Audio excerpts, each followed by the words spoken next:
The Book of Exodus. Exodus chapter 1. These are the names of the sons of Israel who went to Egypt with Jacob, each with his family: Reuben, Simeon, Levi, and Judah; Issachar, Zebulun, and Benjamin; Dan and Naphtali; Gad and Asher.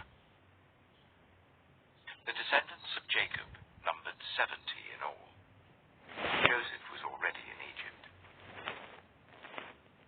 Now Joseph and all his brothers and all that generation died. But the Israelites were exceedingly fruitful. They multiplied greatly, increased in numbers, and became so numerous that the land was filled with them. Then a new king, to whom Joseph meant nothing, came to power in Egypt.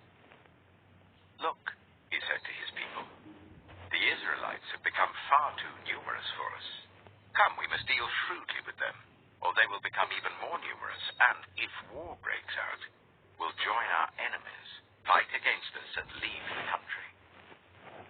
So they put slave masters over them to oppress them with forced labor, and they built Pithom and Ramesses as store cities for Pharaoh. But the more they were oppressed, the more they multiplied and spread.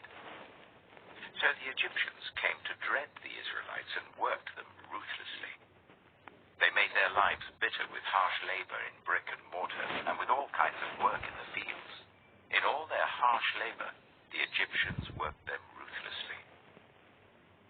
The king of Egypt said to the Hebrew midwives, whose names were Shiphrah and Puah, "When you are helping the Hebrew women during childbirth on the delivery stool, if you see that the baby is a boy, kill him. But if it is a girl, let her live." The midwives, however, feared God and did not do what the king of Egypt had told them to do. They let the boys live.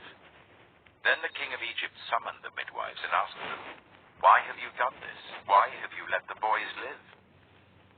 The midwives answered Pharaoh, "Hebrew women are not like Egyptian women. They are vigorous and give birth before the midwives arrive."